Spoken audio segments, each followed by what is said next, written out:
Bonjour, je suis Jessica. J'ai 43 ans. J'ai été contaminée en avril 2021 lors de mes consultations. À ce jour, je suis incapable d'exercer. Moi, c'est Michel. Je suis en retraite depuis quelques années.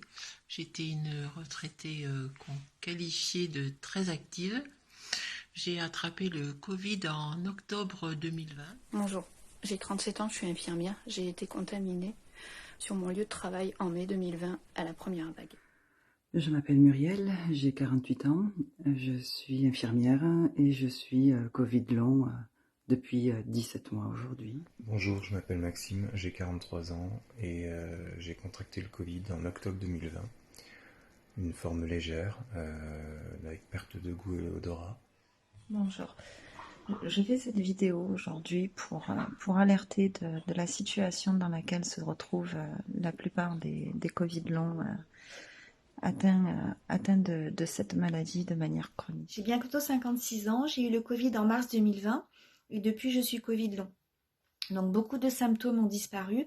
Ce qui me reste, c'est le manque attentionnel, des problèmes beaucoup de problèmes de concentration, de lecture, d'écriture qui ont été validés par un bilan neuropsy. Bonjour, je m'appelle Claire, j'ai 46 ans et je suis atteinte de long Covid depuis 14 mois. Donc je voulais vous donner mon témoignage. Nous sommes des millions à être touchés par le Covid long. Voici notre vie, voici nos témoignages. À ce jour, je suis incapable d'exercer, de pratiquer mon activité puisque je ne tiens plus debout, j'ai beaucoup de difficultés à marcher et j'ai avec moi un fauteuil roulant qui me permet d'assurer mes rendez-vous médicaux et mes examens, sinon je serais cloîtrée au lit puisque je passe, on va dire 80 à 90% de mon temps alité, tellement je suis à bout de force et les douleurs sont très importantes. Donc ça fait 15 mois maintenant.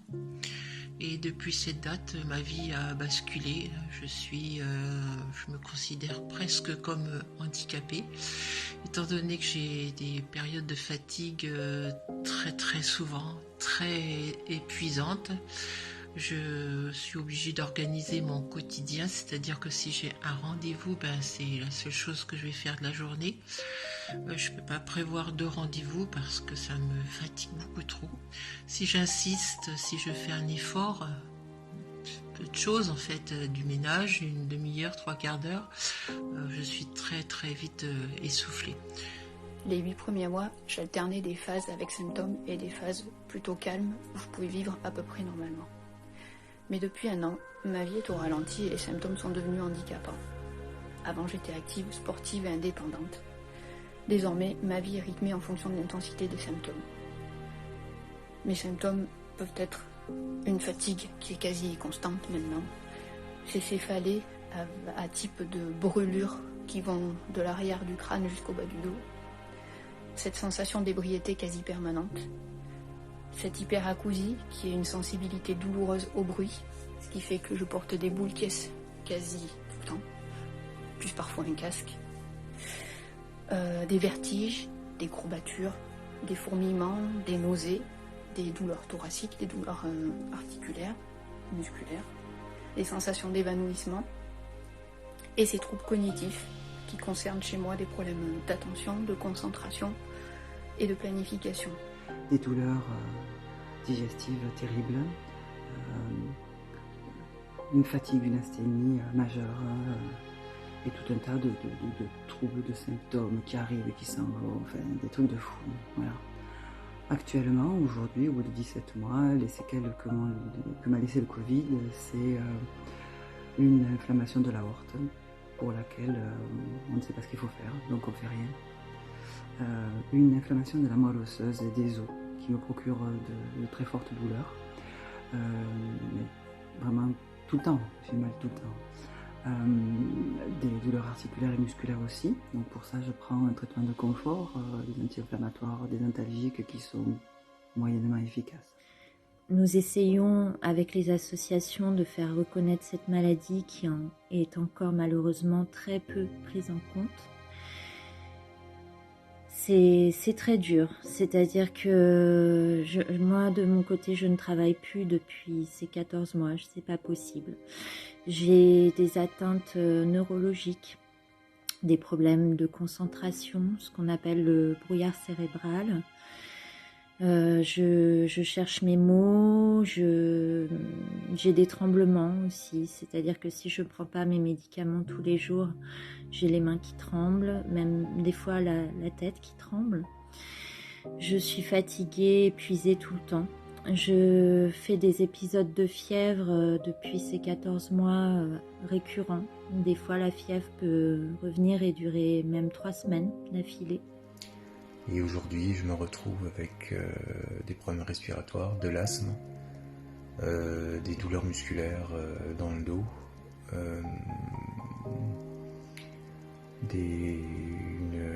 un épuisement. Je parle bien d'épuisement et pas de fatigue. Donc un épuisement, un déconditionnement généralisé, une fonte musculaire du coup. Voilà, ce qui rend mon quotidien impossible, puisque je ne peux pas du tout prévoir les lendemains. Quand je parle de souffrance, c'est une souffrance physique en premier abord. Des douleurs articulaires, des douleurs musculaires, de la fièvre dans les os, des vertiges à type de chute, comme si on allait tomber d'une montagne haute de 1000 mètres. Des douleurs à l'estomac, des inflammations de partout dans le corps, des douleurs vasculaires, des œdèmes dans les jambes, sur le visage, sur tout le corps, dans les mains, une motricité qui est nettement perturbée, un gros problème de motricité fine, des troubles cognitifs et non pas une dégradation mentale. Des troubles de l'attention, des troubles de la mémoire, des troubles de la concentration, des troubles de l'orientation. Mais ce qui me perturbe le plus, c'est mes problèmes de paralysie des jambes. C'est-à-dire que lorsque je dépasse ma capacité d'effort intellectuel ou d'effort physique, et ben mes jambes ne répondent plus à mon cerveau, elles ne veulent pas bouger, je suis une véritable enclume. J'ai des douleurs thoraciques qui se sont amplifiées, j'ai commencé à faire des malaises, quelques passages donc, au niveau des urgences, qui m'ont dit que tout était ok, pas de signe de gravité vitale et que c'était certainement lié à des angoisses, voilà, que ça allait passer et d'aller voir un psy.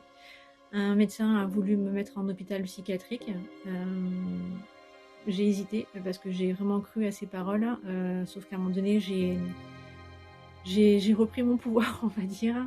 Je sais que mon état émotionnel est lié à mes symptômes physiques, puisque quand il y a une légère amélioration, mon moral est nettement mieux.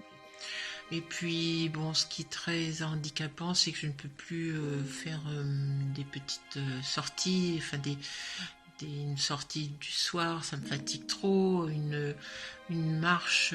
La semaine dernière, je suis allée marcher une demi-heure, un petit peu plus, 3/4 d'heure, et c'est justement au bout des 3/4 d'heure que j'ai fait un malaise. Le mois dernier, j'ai fait un petit voyage de 200 km, je ne conduisais pas, et pourtant, en arrivant, j'étais tellement fatiguée qu'il m'a fallu 2 jours entiers pour pouvoir récupérer. Ou des malaises post-effort qui peuvent durer par la suite 1 semaine à 10 jours. Alors nous sommes trop nombreux et beaucoup sont bien pires que moi, j'en ai bien conscience. Mais cela n'empêche que ça a beaucoup de conséquences sur ma vie, mes enfants et ma famille. Je témoigne pour alerter et qu'enfin on arrête d'ignorer ce sujet et qu'on nous traite. Nous devenons handicapants dans un silence total. Avec cette maladie, nous perdons notre profession, notre place au sein de la famille et au sein de la société. Donc j'espère qu'un jour on trouvera quand même un médicament pour le Covid et puis pour le Covid long également, parce que le corps depuis le début s'est débrouillé tout seul. Donc et mes crises de paralysie sont arrivées juste après en fait la première crise de dyspnée, où j'étais même à la fin, j'étais complètement paralysée dans mon corps, j'arrivais même pas à bouger les yeux, je ne parlais plus, ça m'est arrivé plusieurs fois, même la kiné m'a vue comme ceci. J'ai aussi un problème dans le cerveau, donc une hypoperfusion au niveau du cortex préfrontal, qui provoque chez moi des troubles cognitifs, des troubles de la mémoire, des troubles de... Enfin, quand je dis la parole, c'est trouver les bons mots, écrire les bons mots. Je fais des fautes d'orthographe, des mots que je ne sais plus écrire, des lettres qui sont mal formées quand je relis un texte. Je n'arrive même plus à me concentrer pour lire un livre. J'ai des problèmes de déduction complexe, de réflexion, qui posent quand même beaucoup de problèmes dans mon métier et dans mon quotidien, parce que la réflexion et la concentration, pour moi, c'est simplement utiliser un GPS. Je dois faire plusieurs heures d'oxygène par jour. Et on m'a diagnostiqué aussi de l'asthme. Donc j'ai beaucoup de traitements. J'ai des médecins qui font ce qu'ils peuvent, bien sûr, et avec les peu de moyens qu'ils ont aujourd'hui. J'ai la chance d'avoir des médecins qui prennent cette pathologie au sérieux, alors que énormément de long Covid sont classés en maladie psychosomatique, ce qui est absolument inadmissible. J'ai eu un seul médecin qui un jour m'a sorti que le long Covid était psychosomatique. Il n'a même pas voulu regarder mes examens médicaux. C'est vraiment dur à encaisser. On marche à l'aveugle et en plus de ça, le grand souci, c'est qu'aujourd'hui, on n'a dans le parcours de santé aucune reconnaissance officielle déjà des Covid longs. Donc pas de reconnaissance, donc pas d'études, donc pas de financement et on n'avance pas et ça va faire presque 2 ans pour certains Covid longs. C'est ça le plus dramatique, c'est que malheureusement en se sentant abandonné, mis au bord du chemin, eh bien on est en détresse et notre entourage a beaucoup de difficultés à nous aider aussi. Une vie de famille qui se brise. Qui se brise complètement et ça détruit des ménages. Il y a eu énormément de Covid longs qui ont subi malheureusement des séparations, de l'incompréhension de la part de leurs proches, de leur famille, de leurs amis, un isolement social et professionnel. Alors certes, il y a une majorité de Covid longs qui finissent par s'améliorer avec le temps, mais il y a aussi ce pourcentage dont je fais partie, et on est quand même beaucoup, qui ne s'améliore pas et qui s'aggrave avec le temps. Aujourd'hui, ça fait 2 ans. Ça va faire 2 ans au mois de mars, dans même pas un mois. Aujourd'hui, donc j'ai bien fait d'insister par rapport aux troubles cardiaques et douleurs thoraciques et malaises. Aujourd'hui, je suis atteinte du syndrome du POTS, donc une dysautonomie cardiaque. J'ai des troubles neurologiques, j'ai des troubles locomoteurs. J'ai en plus une myocardite qui a été détectée en décembre, alors que ça faisait 8 mois que je me plaignais de ces douleurs où on me disait que c'était juste de l'angoisse. Donc on vit un enfer. Aujourd'hui, je vis un enfer enfermé. J'ai découvert là, il y a 2 jours, que j'ai une maladie auto-immune qui s'est déclenchée, que la mononucléose, je ne sais pas encore laquelle. J'attends le retour de l'infectiologue. J'ai la mononucléose qui s'est réactivée. Il semblerait que des marqueurs au niveau du foie ne soient pas terribles du tout. J'étais obligée de rester alitée, j'étais dans un état de fatigue épouvantable, je fais des chutes de tension. Avant toute cette période, je n'avais pas de problème de tension, j'avais une santé tout à fait normale, jamais de maux de tête. Maintenant j'ai des maux de tête frontaux qui me fatiguent également. Donc c'est vrai que ce Covid, c'est un véritable bouleversement dans une vie. Des essais thérapeutiques sont faits à l'étranger, ils sont prometteurs. Et chez nous, en France, on en est tout juste au stade de projet. On nous a même dit cet été que le vaccin était un traitement pour nous. Et si je fais aujourd'hui cette vidéo, c'est aussi pour alerter sur la recherche pour les longs Covid. C'est-à-dire qu'il nous faut des moyens, il faut qu'on nous aide, il faut que la recherche avance vraiment en France Il y a d'autres pays qui ont débloqué énormément de moyens pour cette recherche, mais en France, quasiment rien du tout. Voilà, je suis fatiguée, fatigable. Voilà. Et pour tout ça, on a comme réponse, on ne sait pas. Et on ne sait pas comment nous traiter.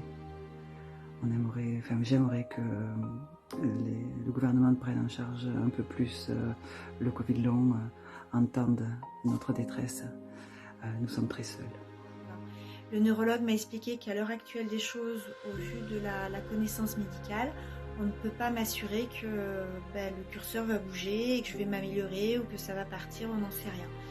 Donc je fais tout pour rester très positive, de garder mon emploi, même si c'est compliqué parce que je n'arrive pas à travailler un jour sur deux. Donc, j'ai fait j'ai travaillé 1 an en mi-temps thérapeutique. L'impact financier, il est assez tragique. On se retrouve dans des situations de précarité et donc voilà, en plus d'être malade. Donc c'est vraiment un enfer.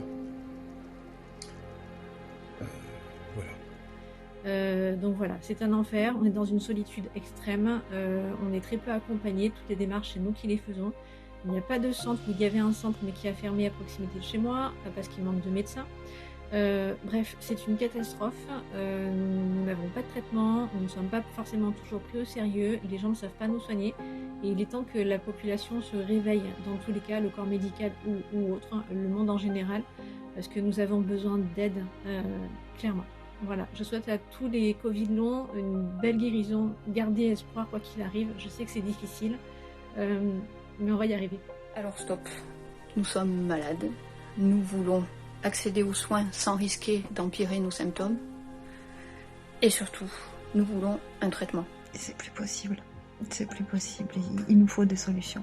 Très sincèrement, il nous faut des solutions. On est beaucoup à être à bout, on est beaucoup à envisager l'euthanasie. En Suisse, parce qu'on n'en peut plus.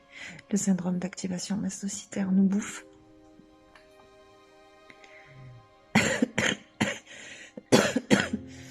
Les poumons nous brûlent. Les yeux nous brûlent. Le nez est sec en permanence. Je suis en état de déshydratation chronique par crise. Et ça peut plus durer parce que je suis pas la seule. Je serais un cas isolé, ce serait une chose, mais c'est pas le cas. Donc aidez-nous s'il vous plaît. Et qu'on nous aide, qu'on ne nous oublie pas. Et voilà, je pense notamment à une amie qui malheureusement a pris la décision d'être euthanasiée. Elle avait 46 ans, 2 enfants. Et aujourd'hui, ces enfants se retrouvent sans leur maman. Son mari sans sa femme. Et vraiment, ça ne doit plus arriver, des choses comme ça. Et j'espère qu'on va s'occuper de nous et qu'on va trouver quelque chose parce que nous on s'accroche et on fait vraiment tout pour aller mieux.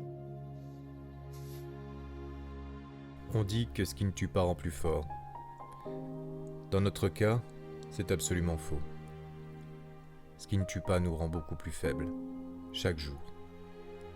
Nous poussons à chaque fois les limites du supportable, de la souffrance, de l'acceptable. Voilà bientôt 2 ans. 2 ans que nous vivons chaque jour. Ce cauchemar éveillé. Nous tendons des mains vers l'espoir. Nous crions au secours pour qu'on puisse nous entendre. Notre urgence est vitale. Nous avons besoin de vous. Nous avons besoin d'une prise en charge, de cette reconnaissance. Aidez-nous.